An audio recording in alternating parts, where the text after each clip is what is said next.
We have 5 minutes.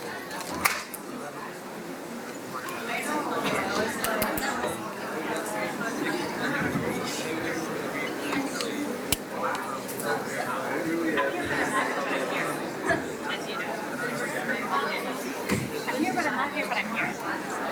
Getting ready for my grandson's soccer game this afternoon, so yeah, it'll be a blast. Oh yeah, it'll be beautiful. You're no boss. Get ready for a wild ass ride. No, but okay. No, you did good. So, I'm speaking behind the podium, not with You can speak however you want. Do we have a Lavalier? podium? Do we have a podium? Yes. I mean, besides this one. But This is it. Oh, do you want to sit? You want a lavalier, Mike? No. I'll just talk behind here. Okay. I'd rather be in the middle with a I know. a stand, but.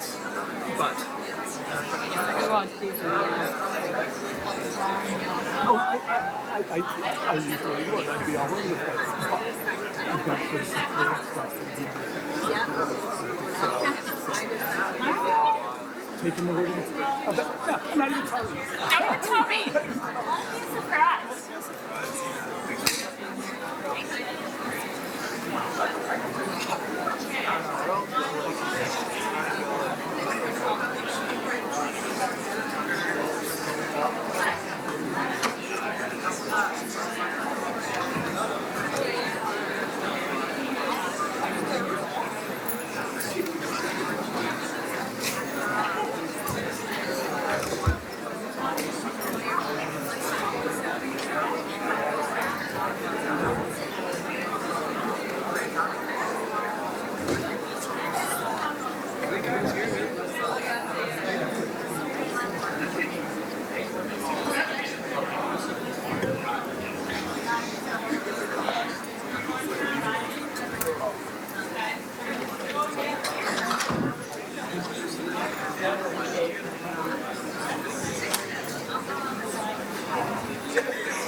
All right, good afternoon, everyone. We're going to go ahead and get started.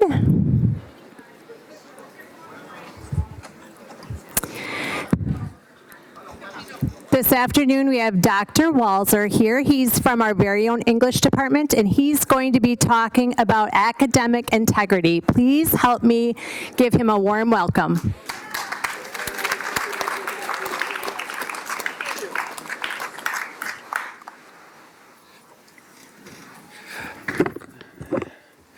Howdy, all. Because I have chaired, I guess, what you would call moments when people are accused of being dishonest in classes, the panels, the committees, the hearings on those things about 20 times over the last 10 years. They asked me to come here and talk to you about, well, I was glad to see that it didn't list it as academic dishonesty, right? But rather as academic integrity, right? The reason why I like the word integrity is because you can have two different meanings from this. Academic integrity can mean, doing the right thing, right? Being upright, right? That person shows integrity in all of the decisions that she makes. But it can also mean something else. It can mean something that is strong or unified, undivided, something that's whole, right? So we talk about the integrity of a piece of fabric, the construction management people. You're going to talk about the integrity of the building. You're going to talk about the integrity of the airport. We're going to talk about the integrity of people, okay?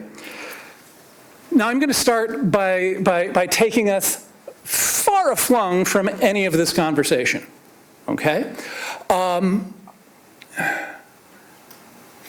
Let's be honest.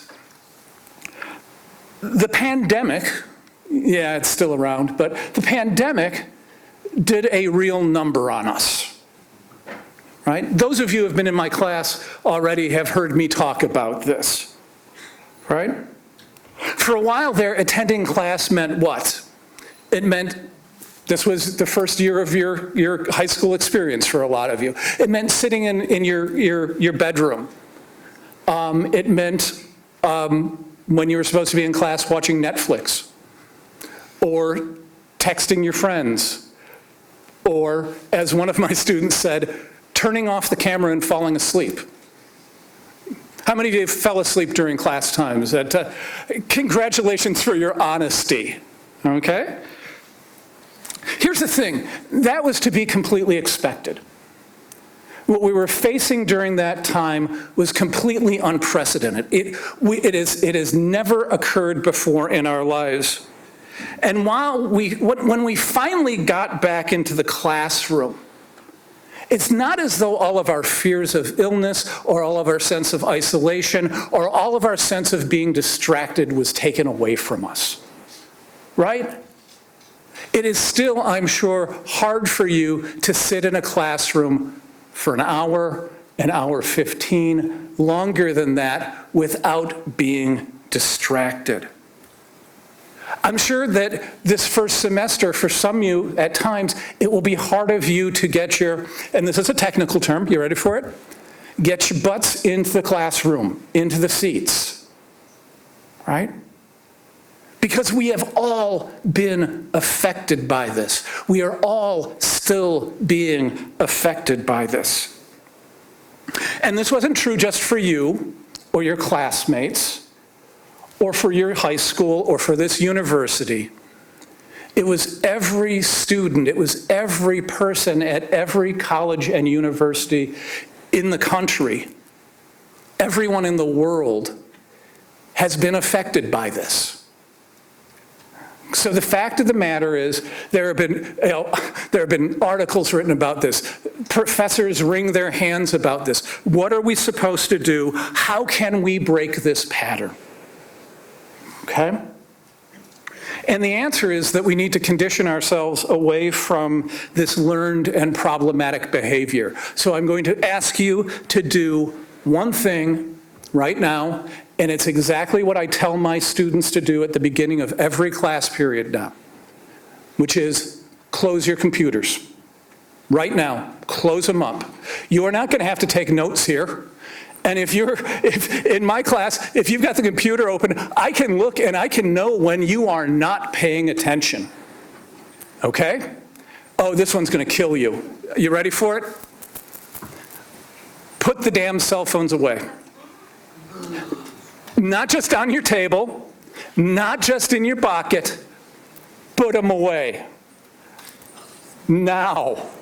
For good. Say goodbye to your loved ones. They will still be there at 1 o'clock.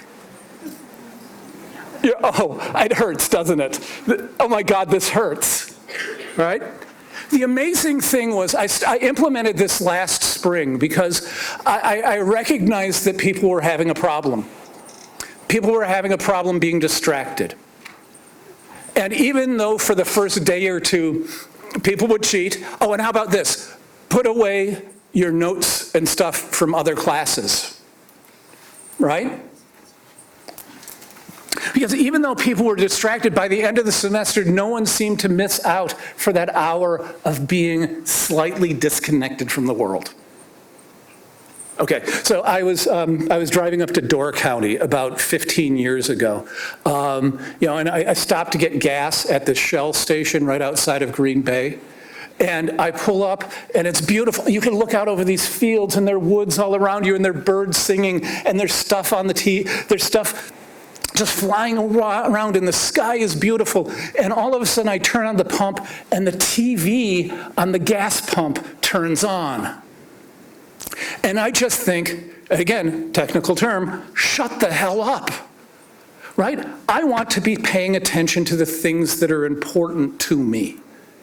And it sure as hell wasn't E-News about about Brad Pitt and his most recent marriage or whatever it happened to be. Okay? I am going to ask you to do an experiment. You'll see that for this hour, you're going to be fine without your cell phone. Yes, you will be, right? For one day in your other classes, put it away. And if you get through that day, then try another day. And then try a week. Okay? See where that will take you.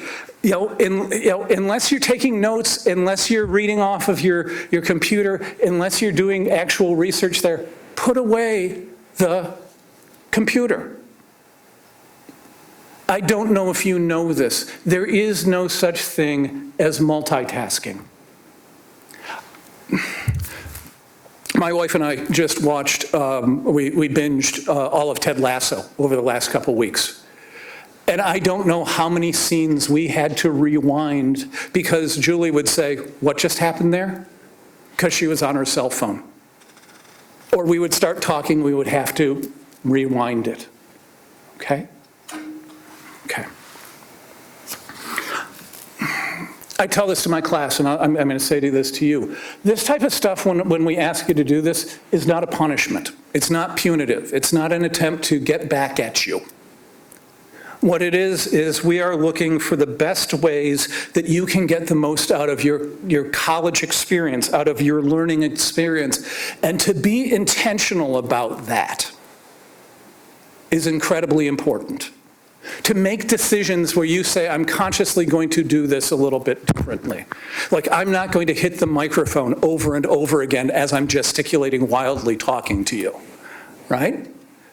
But the fact of the matter is, right, you're not going to change all of your behaviors overnight. That's not the goal. That's not what I'm suggesting to you here. What I'm suggesting to you is if you make incremental changes, everything's going to be a little bit easier.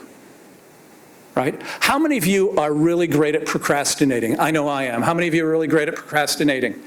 Okay, so you have 3 weeks to get the paper done. How many of you start a week before it's due? 5 days before it's due? 3 days before it's due? Oh yeah, you're getting embarrassed, aren't you? 2 days before it's due? The night before the thing is due? Oh my God, the day it's due. Welcome to being human. Okay, so here's the thing.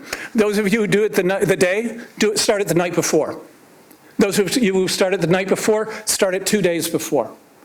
2 days before, start it 4 days before. And every single time you have a paper, just make that tiny incremental change, and all of a sudden the integrity of your doing it shifts. Okay?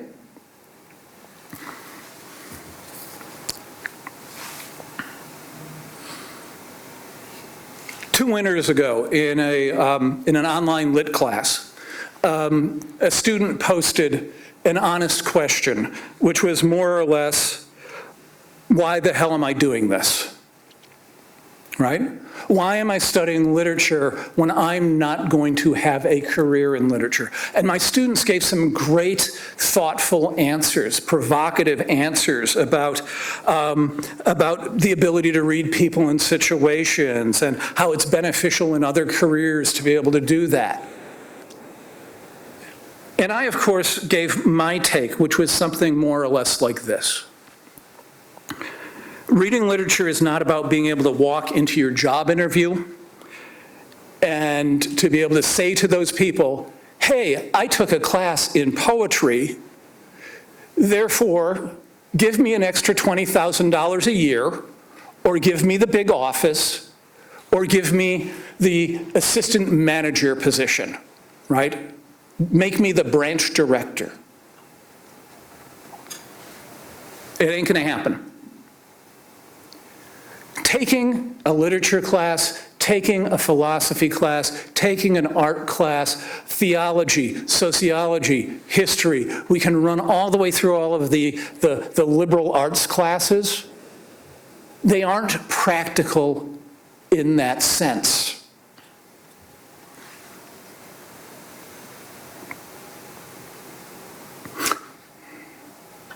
If you're only thinking about things in the terms of career, there are many things about why you are here.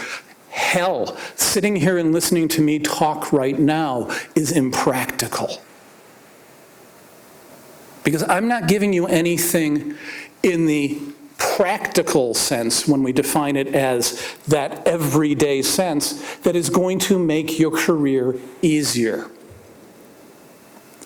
Except you know that I don't believe that.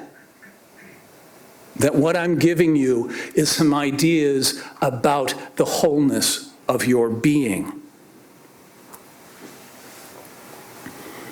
When we read people, we read situations, right? We learn from reading literature by studying philosophy and theology and psychology and history. What we're trying to do is teach ourselves, in a sense, that every story matters, that every perspective and every point of view matters. That we need to understand, we need to have maybe a sense of empathy, maybe a sense of sympathy for people and their situations. Okay, you ready for, this is what I call a pain behind the eye thought. I love pain behind the eye thoughts. They're really my friend. They're those moments when we bring up a concept where you go, oh God, that hurts to think about it. The thing that connects us the most as human beings is that we are completely disconnected from one another. Think about that for a second. The thing that connects us most as human beings is that we are disconnected from one another. Again, bear with me here for a second. Okay? I am not you. You are not me.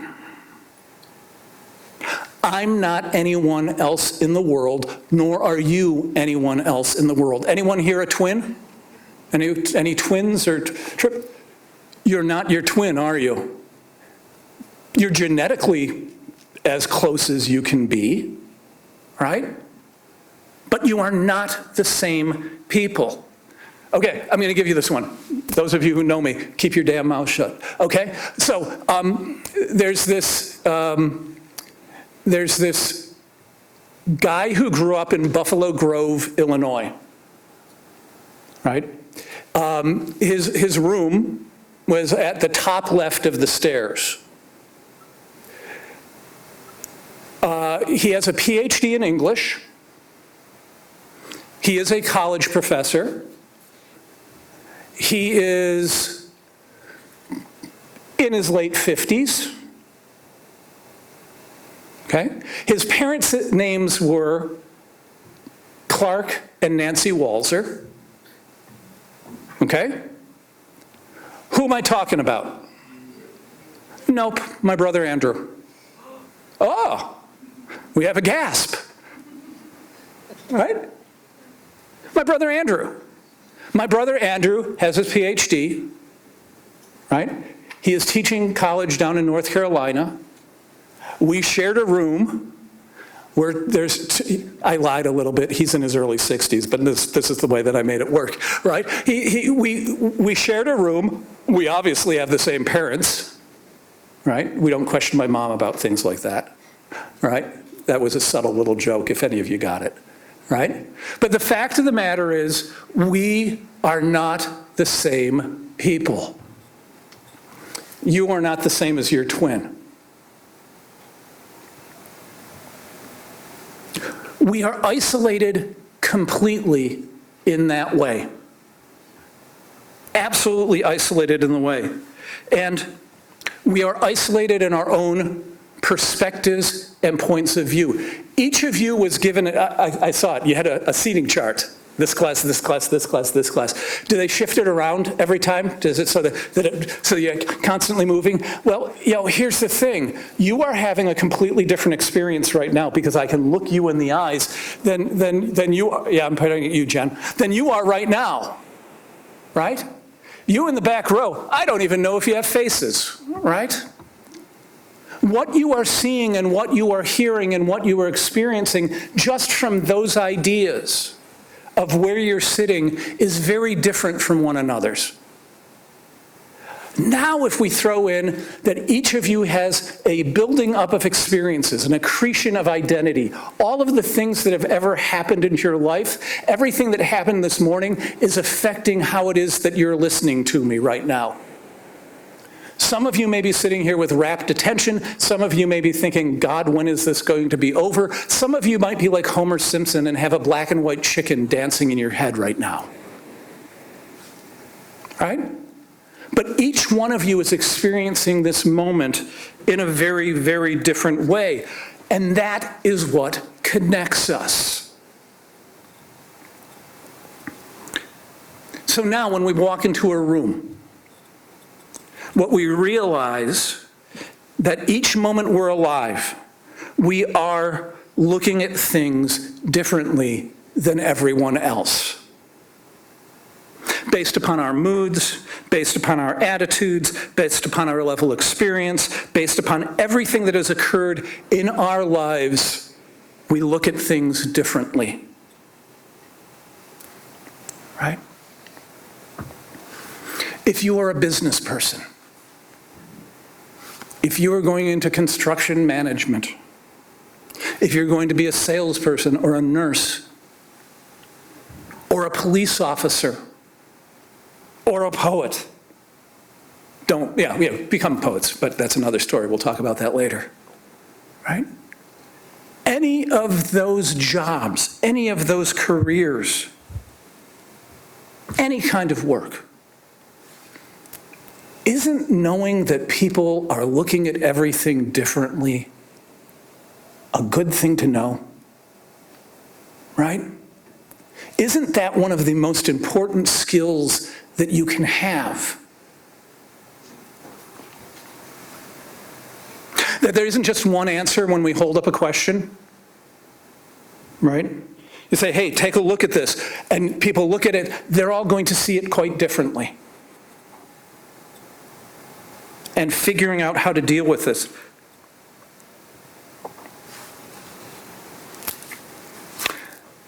Every moment you live is colored by your own perspectives and points of view. And those will change constantly over the rest of your lives.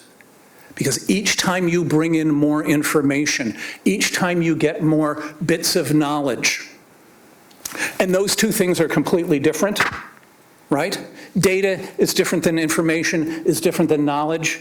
Data is that raw stuff that's out there that says, I heard this fact once. Back in the 1990s, 3 out of 4 dog owners left messages on their answering machines for their dogs. When the hell is that ever going to be important? It's not, right? Unless you're writing a paper in which you discover that people are using new or different techniques for leaving messages for their dogs, and you write a research paper about that, right? And the differences between how it was in the past and how it is now, then it becomes something else. Then it starts to move towards knowledge.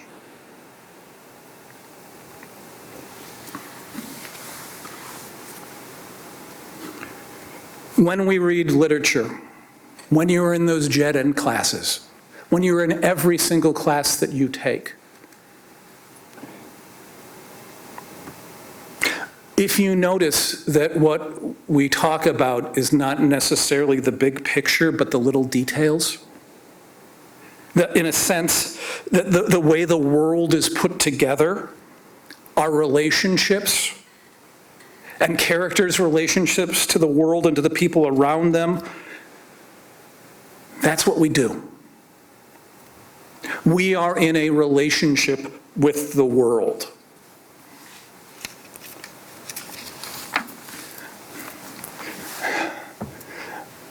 Yes, my neighborhood is having a feral cat problem. You can write that down in your notes. Walser's neighborhood feral cat problem, right? My neighbors are feeding them. They are letting them live underneath their front porch. We had 2 or 3 of them in the spring. There are now about a dozen of them. You do the math. If we don't do something about this, at the end of next summer, we'll have 3 dozen. And it'll just keep getting worse and worse and worse. So I was outside on Saturday. It was a beautiful hot day. I'm out there weeding the flower beds, right? I've become a gardener. I don't know how this happened, right? I was weeding the flower beds and sweat was pouring off me and it was just dripping and it was hot and it was beautiful out, but I was having to scoop, and again, a technical term here, a garbage bag full, not a garbage bag, a grocery bag full of cat crap. That was my relationship to the world at that point. I was sweating, I was feeling good, but I didn't like the cat crap. And I was not saying nice things about my neighbors under my breath. There was some profanity, worse than cat crap, by the way. Right? I wasn't happy. How we respond to things depends on many things. We are always in relationship to the world around us. I'm standing up here alone. I'm the only person standing right now. This makes me different than all the rest of you. But I'm talking to you. There's a small handful of you who I know and I recognize because you are in my classes or you've been in my classes. But the rest of you, I don't know, but still, I'm talking to you. I'm looking out, and I am trying to make eye contact as best as I can with you. The reason I am doing this presentation is not because I was asked, but because when I step on this campus, I'm always thinking about you. when I go home and gripe and moan to my wife about some of the things that happen on this campus, she always says to me one thing: remember why you're there. And folks, that's you. Okay? So every time you sit in a class, and every single time you think, why am I studying it? What am I doing here? Again, how is this going to help me in the insert whatever job it is that you're thinking about getting? Realize the thing that is going to help you most is thinking about this. This is the question that will help you most in being a good worker. You ready for it? What does it mean to be a good person? What does it mean to be a human being? Socrates famously said once that the unexamined life is not worth living. So we have things to think about. We constantly have to think about things. We have to think about things like passion. Again, those of you who are in my class know that this is, we just watched a documentary on happiness, and the paper is not due until later tomorrow afternoon, right? I asked them to write about what makes them happy. How often do you think about that? How often do you think about passion and happiness? You will hear me do this every single first day of class in every single class I teach. How many hours are there in a week? I know one of you knows it because you shouted it out in class. That was who I was waiting for to do it. 168 hours. You work for 40, you're down to 128.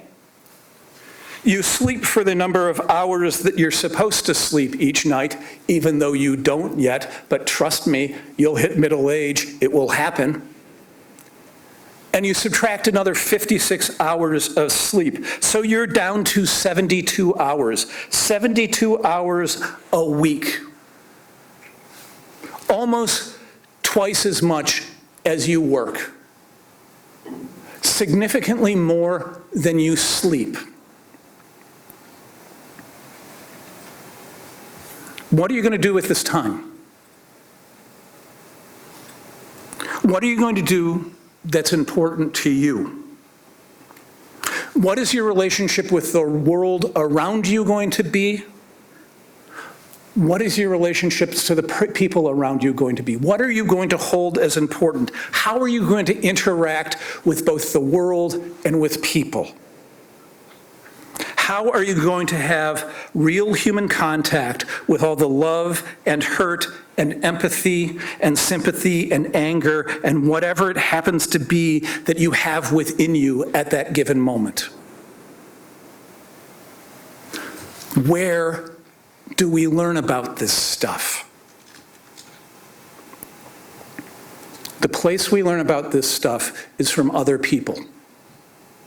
And not just the people around us, but the people who make music, the people who make art, the people who write essays, the people who write textbooks, the people who are experts in the field that you're studying, the people who write stories and poems and plays. This is where we start learning about what it means to be human. I can't give you practical in the practical sense, but I can tell you this. If you understand people, or you try to understand people, no matter what it is that you do, you will start getting better at it. If you walk into every situation knowing that everyone in the room has a story, has a background, has a perspective, has a point of view that is not yours, and that just because it's not yours doesn't mean it's wrong, you're going to be more successful. You're going to have a better understanding of your relationship to them and to the world around you.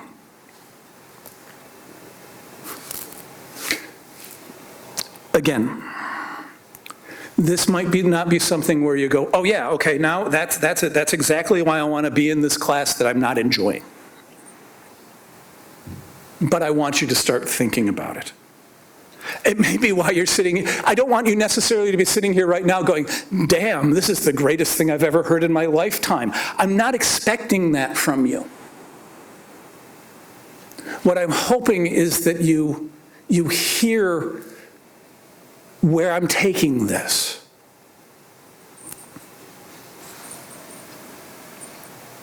What we're providing you in humanities classes, in gen ed classes, in all your classes,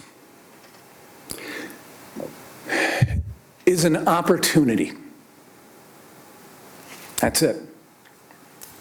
An opportunity for you to examine your life and to see who you are, or more specifically, who you are becoming and all the different people that you are.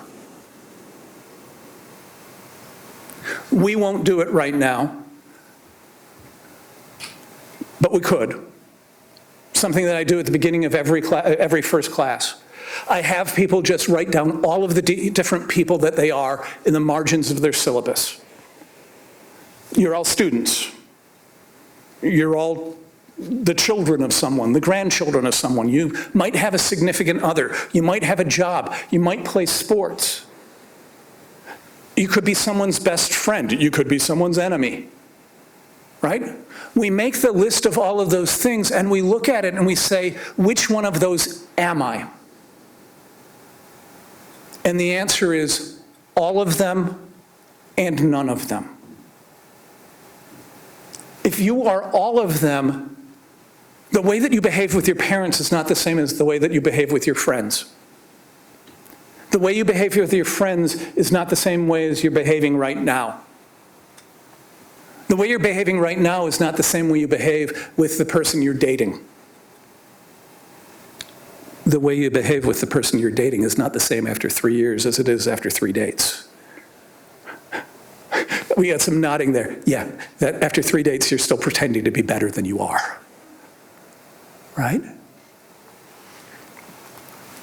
We are constantly in a state of becoming, of changing, of growing. Again, even if you're sitting here not listening to me right now, you are becoming a different person just by the passage of time.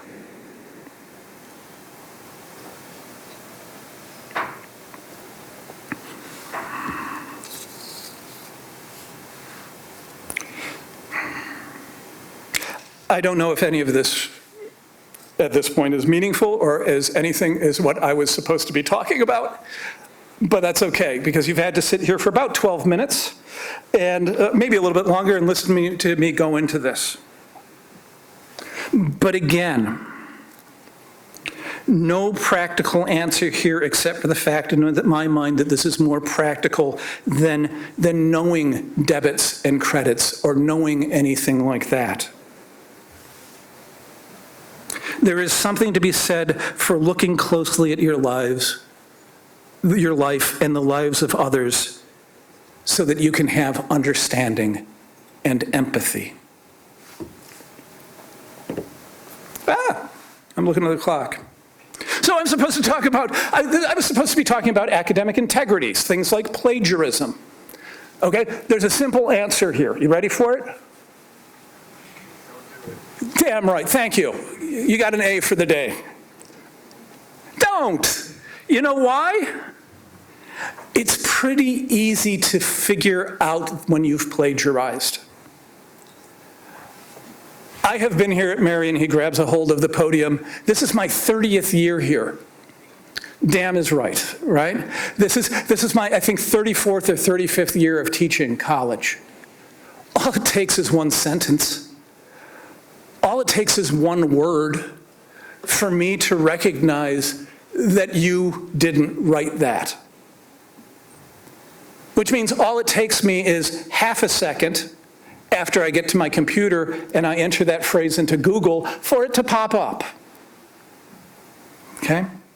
It's really, really easy to spot. Okay, so a number of years ago, I'm teaching a world lit class up on the second floor in a big room, and there's a young woman sitting on this side of the room who's a pretty good student. I've had her in class before. But as I'm reading her first exam, there's a strange typographical error in it. And I think, oh, just a strange typographical error, okay. I get near the bottom of the pile of papers, and there's a young woman sitting over here who never talks to this person, and guess what she has? The exact same strange typographical error. Boop, boop, boop. Type in the title of the story, boom, it pops up. I hate these moments. I have to talk to them, right? And I have to be the tough guy at that moment and threaten them a little bit, right?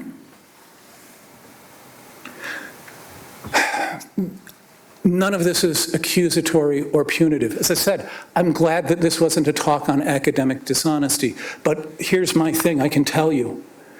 The punishment can be as simple as a failure of the assignment. The punishment can be as complex as failure for the class. It could be as bad as probation. It can be worse. It can be suspension from the college, where we basically look at you and say, go away for a year or two, and if you want to come back, we'll let you in. Or it can be expulsion. I'm going to pick on you. Where basically we look at you and go away, and don't come back. And guess what, guys? In those 20-some panels, hearings that I chaired, I saw all of those. And I don't want those for you. All right? Remember why you're here, right? And think about this. A lot of the times people will say, I was just feeling so much pressure because this professor is a tough grader, and I wasn't, and always is very hard on us, and really pushes us, and doesn't allow little mistakes. And I say, and that's the person you decided to do this with? Oh, think about it. Right? An honest D or an honest F is more meaningful to you than a dishonest A, right? If getting a C in Introduction to Psychology as an undergrad prevents you from doing what it is that you want to do, I wouldn't be standing here. If failing a grad class because your life was unraveling means you don't get to do what you want to do, I wouldn't be here. If failing another one because you simply disappeared because your life had unraveled means that you're not going to be allowed to do what you want to do, I wouldn't be standing up here yapping at you.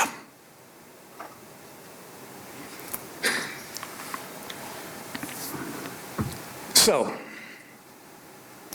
if we all agree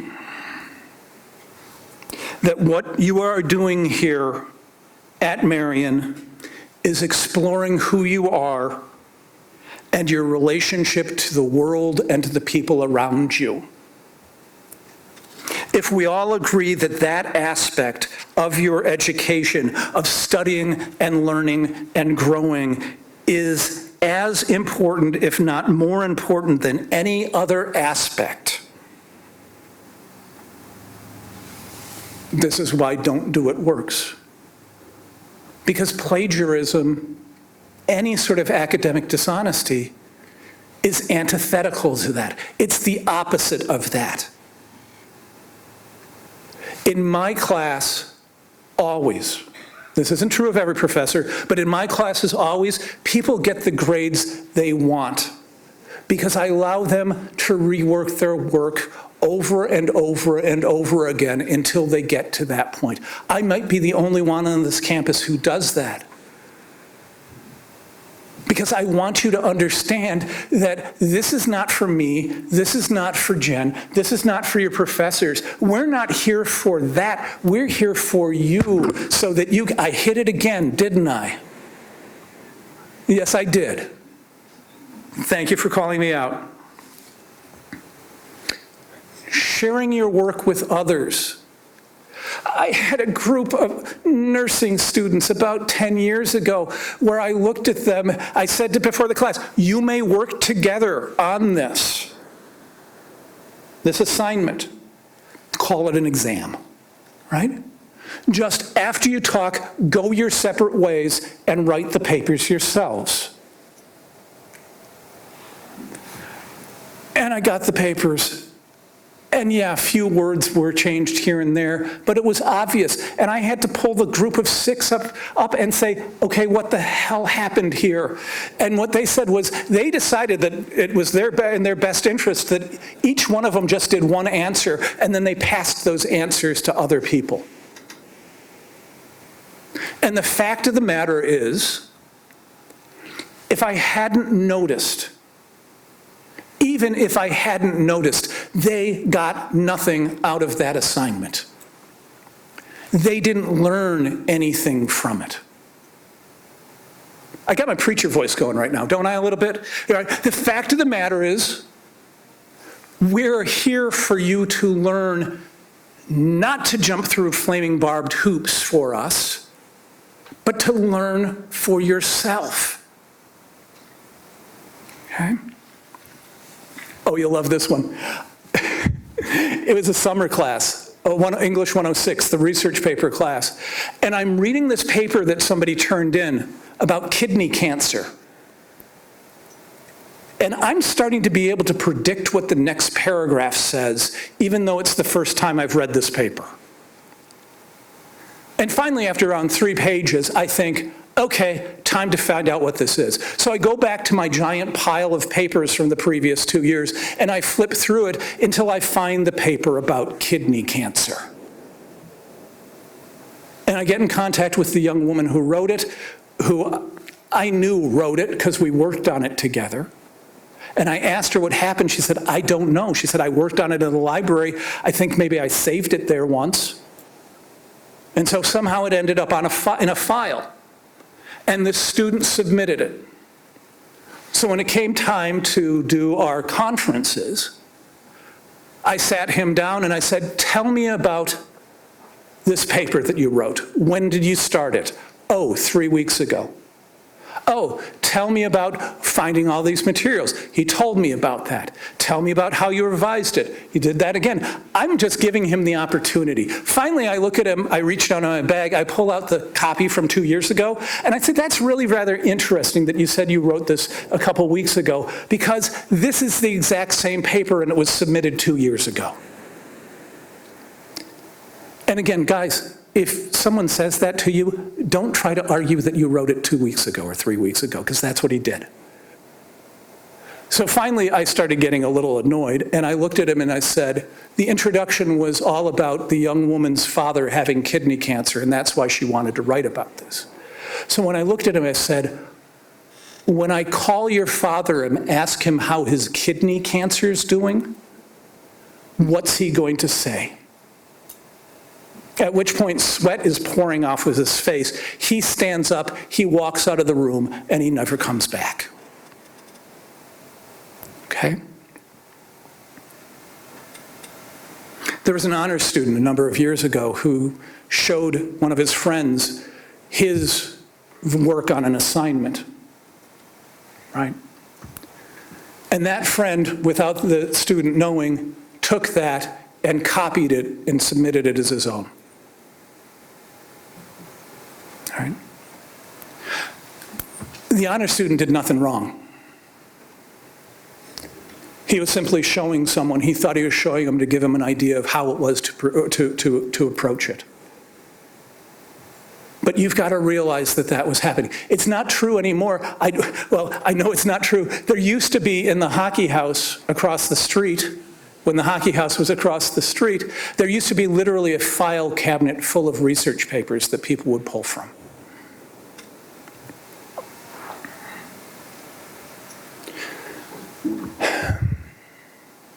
don't do it. AI, to me, is just a fancy way of saying plagiarized. And mind you this, plagiarized not from the smartest person in the class. Because often the facts are wrong, and often the writing is terrible, and all of that is true. Again, if what we are doing here at Marian is exploring who we are and your relationship to the world around you and the people around you, if we all agree that that is the most important or one of the most important aspects of our studying and growing, that thinking for yourself and drawing conclusions for yourself and making mistakes for yourself so that you can learn from them is important. AI is antithetical to all that. So even if you're given the option to use it in a class, I'm going to say to you, back row, who was it who yelled it out? Don't. Don't do it. Don't do it. Because when you plagiarize, when you take other people's works, when you use AI, you are not thinking. You are not doing. You are not feeling. You are not interacting with the facts and the opinions. You aren't creating. You aren't expanding. You aren't being. You are allowing yourself to be subsumed and consumed by something that's not you. Are you starting to see how this all fits in? This idea of integrity. The cell phone policy. Hey, pay attention. Don't get distracted. Know that there are things in front of you, like the birds in the sky, that are more important than the TV screen that pops on the gas pump. Right?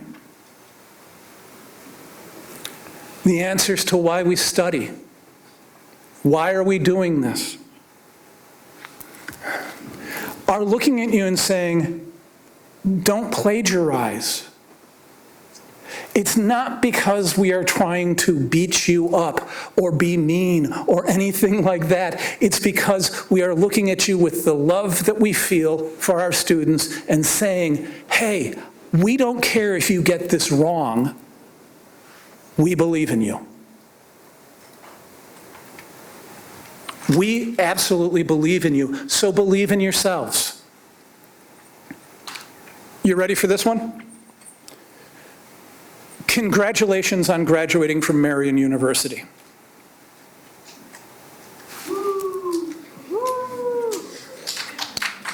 Right? You have already graduated from Marian. We wouldn't have let you in here to do this if we didn't think you could do this.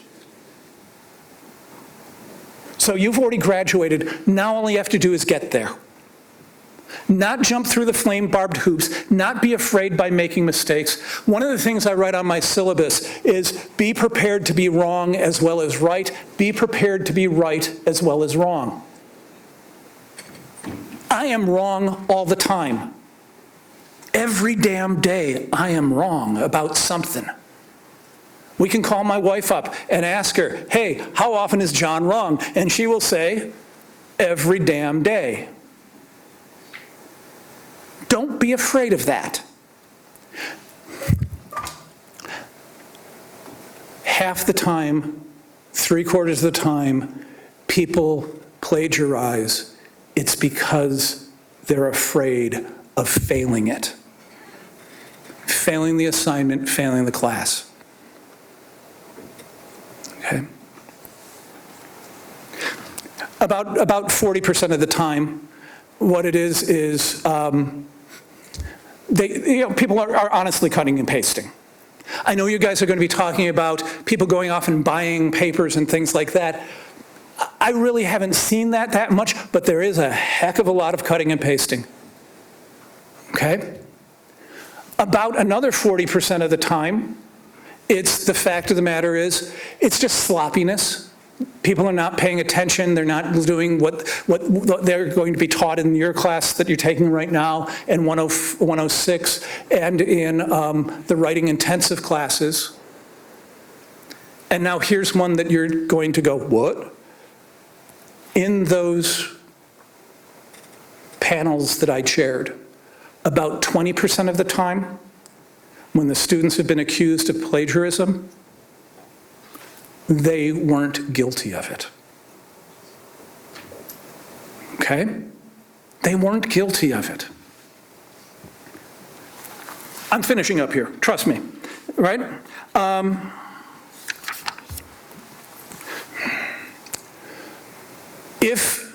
This is what I say to my students, if you ever get accused, and because now you're all my students, if you ever get accused of plagiarism and you don't think you're guilty, come and ask me, hunt me out. And I will tell you the truth. I will either say to you, I will back you up on this, or I will say to you, take your punishment. I had a student a couple of years ago who came up to me and said, I didn't plagiarize, but my friend who helped me on the paper plagiarized. And I said, no, that means you plagiarized. Take your punishment.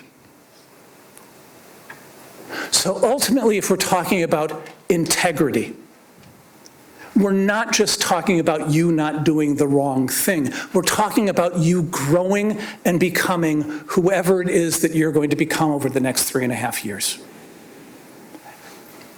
And for the rest of your life after that. The big hook is coming to grab me and pull me off the stage. So thanks, guys, for listening to my blathering. Have a good one.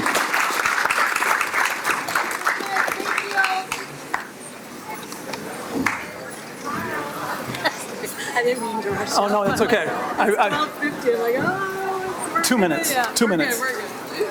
People are starting to pick up on No, Thank you so much. of course. Awesome. I got you. I don't know who your friend is.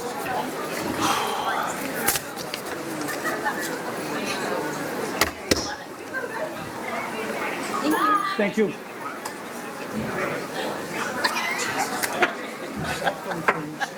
I'm glad you touched on that. It's I work. respect. Yeah. Interesting.